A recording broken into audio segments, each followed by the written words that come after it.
What is going on, guys? Welcome back to the channel and welcome to part 2 of working on my family's 1966 Chevrolet C10. Now, in part 1, we took apart the entirety of the engine bay. We took off the fuel pump, the intake manifold, the exhaust manifolds, and all that good stuff. We took everything apart.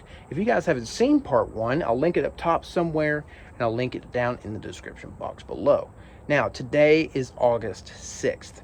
The next few clips that you guys are going to be seeing are from July 13th and 14th. I think it's 14th. It might just be July 13th of the original part 2 of me working on this truck. Now, I'm going to go ahead and play those clips now, and then we're going to come back in the next few clips. You'll see from yesterday, August 5th, of me and my dad putting on the intake manifold and the new headers. So let's go ahead and get into it.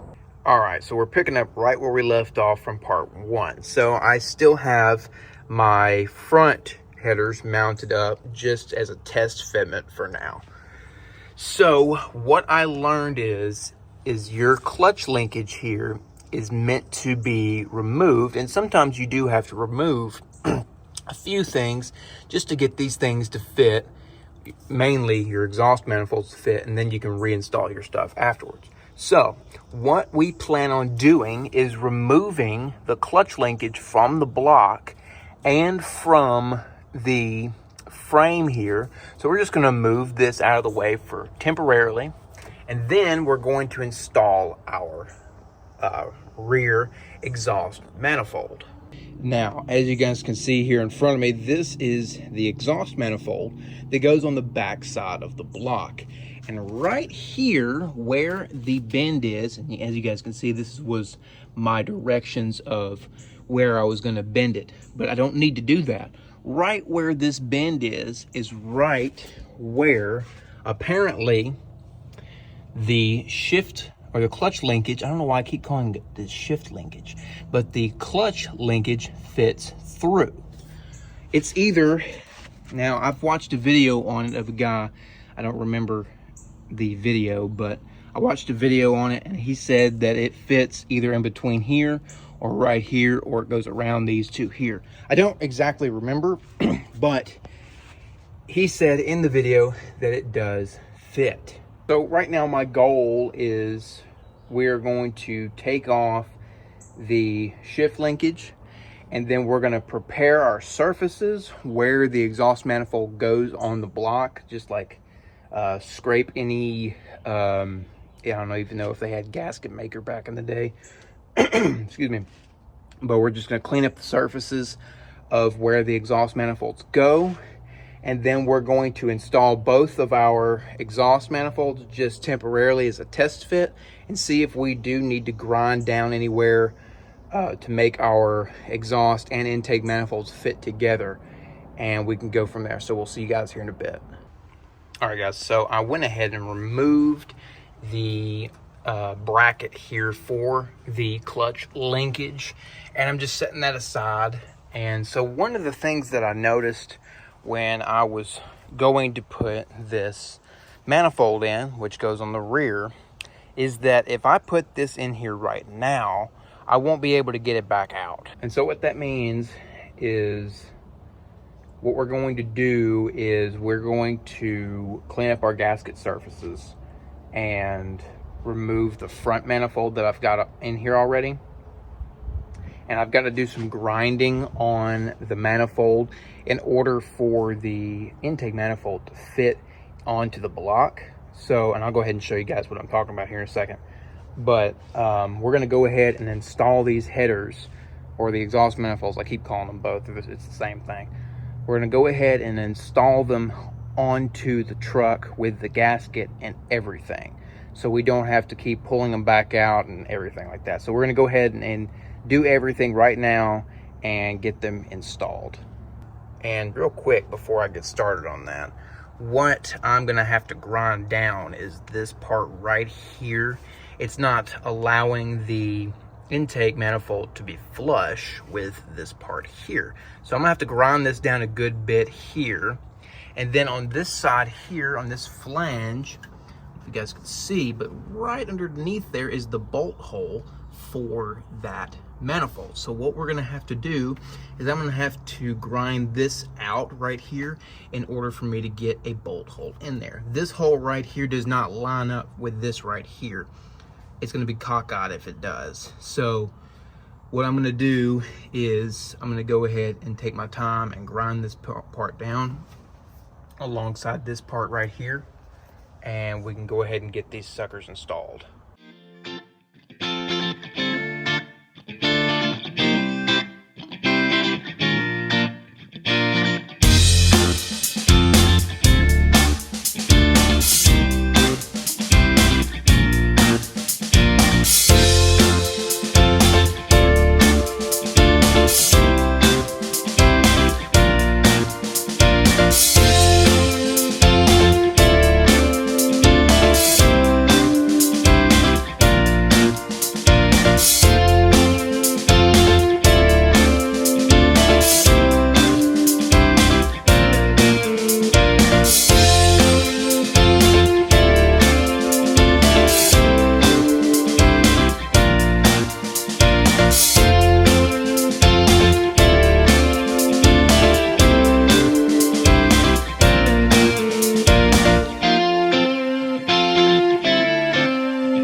All right, guys, so what you guys just saw was a little bit of a time lapse of me and my dad putting in the intake manifold and the headers, and we were successful. And then, as you guys can see, I'm nasty, but it is what it is.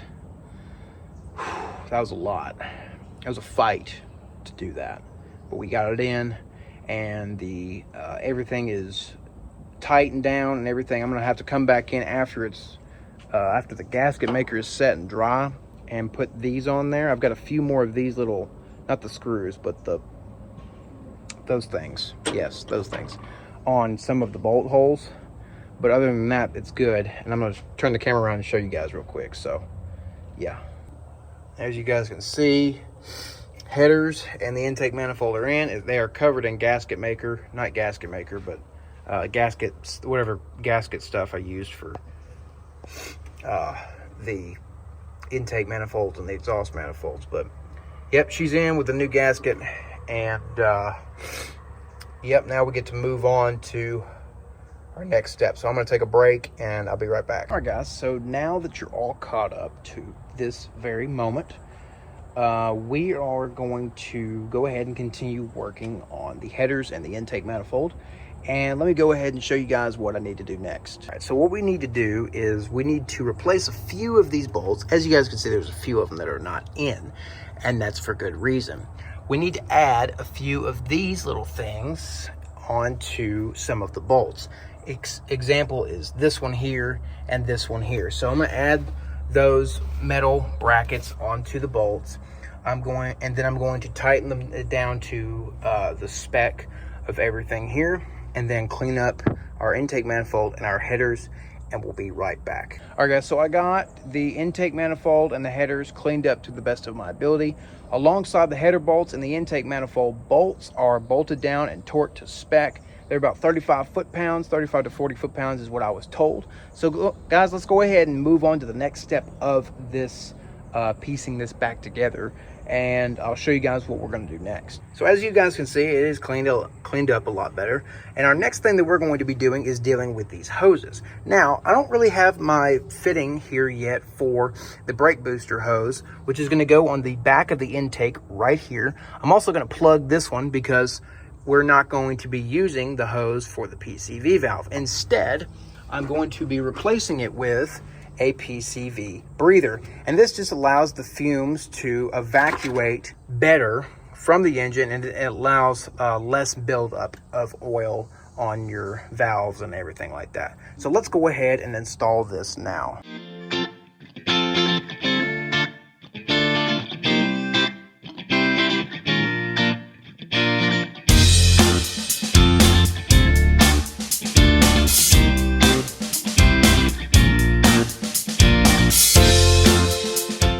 So we got our valve cover off. I can still, I was about to say I can still reuse this gasket, but actually I cannot. This is a new gasket. I did replace this gasket not too long ago, but it is definitely, I don't know if you guys can see that, but there's a huge crack in it right there and right here. So I'm definitely going to have to replace that. So I'm just gonna go ahead and take that off. But let me take this oil cap off first. Might as well go ahead and get a new one of these too, because there's no telling when that was replaced last. It looks to be clogged up too, so might as well go ahead and replace it. Let me go ahead and take this gasket off. Oh yeah, she's brittle, she's falling apart. It's a cork gasket too. You know, I thought that cork gaskets were better and they weren't as brittle, and this is a Felpro gasket, which, you know, I haven't had any issues out of Felpro, but that's crazy. Yeah, it's split right there. There's that hole I was talking to you guys about. I don't know if you can see that still, but that's okay. Well, that's fine. Go ahead and replace that too. Let's go ahead and put this, I'm gonna flip this over. I will clean this before I put it back on too. I thought about stripping it all the way down to the bare metal as well, and so we have a nice shiny look on it. I'm not really sure if I want to do that just yet, but first let's go ahead and put this gasket in here and put the PCV valve breather in there, or PCV breather, excuse me. Now I know we could have done this without taking off the valve cover, but I'm glad I did, because that gasket is junk. So let's go ahead and get this thing in here.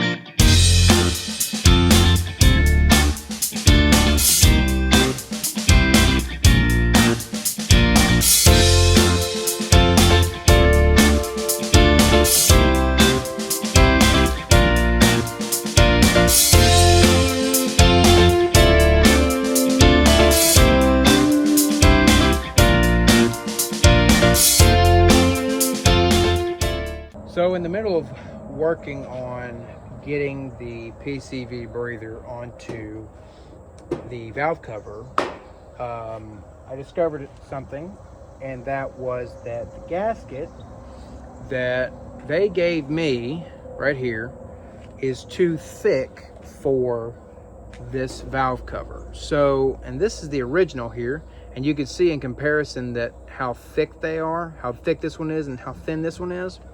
So what I'm going to have to do is I'm going to have to order a smaller gasket, or a smaller rubber gasket like this one, like the original one. And while I'm at it, I'll go ahead and order a new valve cover gasket, and also a new oil cap, aka oil breather cap. Many of you are probably wondering, why won't you just use the old one? Well, one, it is cracked and it's split apart completely, and it's hard as a rock. So if your rubber gaskets are hard as a rock and cracked, don't reuse them. They need to be soft and squishy.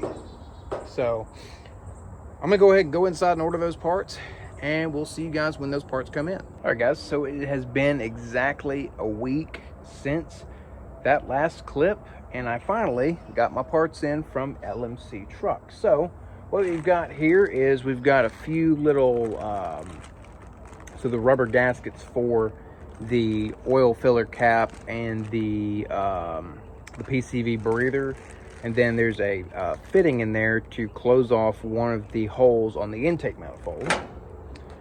We've got another one of those, but it's a what do they call this? Vacuum fitting.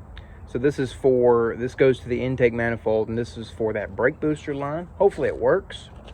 I've got a new oil filler cap, and obviously have got my that would be my gasket for my valve cover. So what we're going to do is we're going to go back over to the table over here, and we're going to reassemble our valve cover, and I'm going to put the valve cover back on with the new gasket, and yeah, we can go from there. All right, guys, so we got everything here. First things first, I want to show you guys, this is the old or the original oil filler cap, and this is the new one. They are the same exact one. I called an order and made sure, and this one's smaller. So hopefully it still works. I think it's going to. Let's go ahead and test it out, actually, just to see.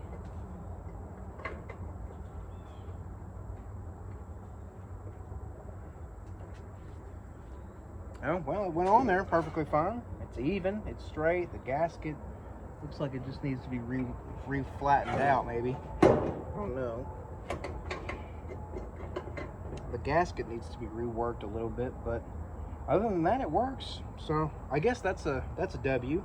So we can go ahead and put that on there. I'm gonna go ahead and put all this stuff on there, including the PCV valve, or the PCV breather, the new oil breather cap, and the rubber gaskets for both of them. And I'm gonna get this thing all not greased up, but put the new gasket on here, and with gasket maker and all that stuff, and put it on the truck. So we'll see you guys here in a minute.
Alright guys, so I had to cut that time lapse there a little short. So I was having an issue. I'm going to use the oil breather cap as an example. So on the end of the PCV breather, I know this is the oil breather, but I'm using this as an example, like I said. So on the end of this, of the PCV breather, it was tapered on the end. And that was what was stopping the PCV breather to go into the valve cover, into the gasket. So I had to shave or cut that tapered end off, and I did. I thought I could use maybe some needle nose pliers just to like flatten it out, but it didn't work out too well. So I went ahead and just trimmed a piece of it off and sanded it back down, and we got it on there. So that's installed. I'm going to go ahead and fully install our oil breather cap here. That's nice and snug, and there you go. So that and the gasket smoothed out perfectly fine. That one's installed as well, and everything is cleared, and we're perfect. So now what we're going to do is I'm going to clean up the surfaces for where the gasket goes on the valve cover side and on the block side, and we're going to reinstall our valve cover. So we'll see you here in a bit. All right, guys, so we've got the valve cover back here, and we're about to sling it on. Of course, not the way I wanted it to go on, obviously, but that's okay. All right, let me go ahead and reinstall the bolts, and we'll move on to our next thing.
All right, guys, so we got the valve cover completely installed. I took some time in between these two clips to torque them down to spec and make sure everything is bolted up right, perfect. So now what we're going to do is see, just as a test fit, I'm not sure if they will fit or not, is get these two fittings into the side of the intake manifold, which is right back here. So let's go ahead and do that now. You're not gonna be able to see me, but I'll show you guys everything on camera. So this one here, these are pipe, they're called pipe fittings, is what LMC truck calls them. And that is what you're supposed to put into the intake manifold. Now I'm gonna test fit this. I'm not gonna screw it in all the way. All right, so that one fits perfectly fine. Let me open this up. Try not to stab myself in the hand with this screwdriver.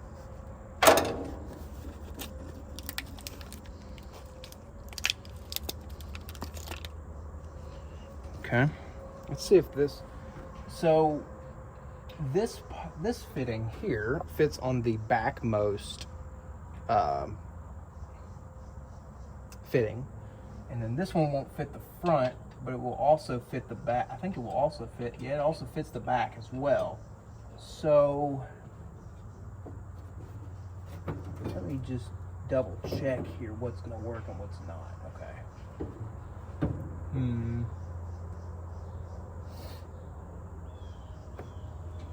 Okay, so what we're going to do is, for now, we know that these fittings fit in here. I'm going to assume that this is the 3/8 one. I'm not entirely sure. Actually, you know what? I am sure. This one is the 3/8 one, and the smaller hole on the front here is the 1/8 one. So what we're going to do is I'm just going to cut this video here, and when we come back to part 3, we'll be securely mounting this plate, our 1-inch spacer, and the carburetor to the intake, and we'll be doing these fittings as well. So let's go ahead and cut this video and close this video out. All right, guys, so we're going to close this video out. If you guys enjoyed the video and are excited for part 3, leave me a like down below. Also, leave me a comment down below as well, and subscribe for more videos like this. Part 3 will be coming in the next couple of weeks. We'll see you guys then.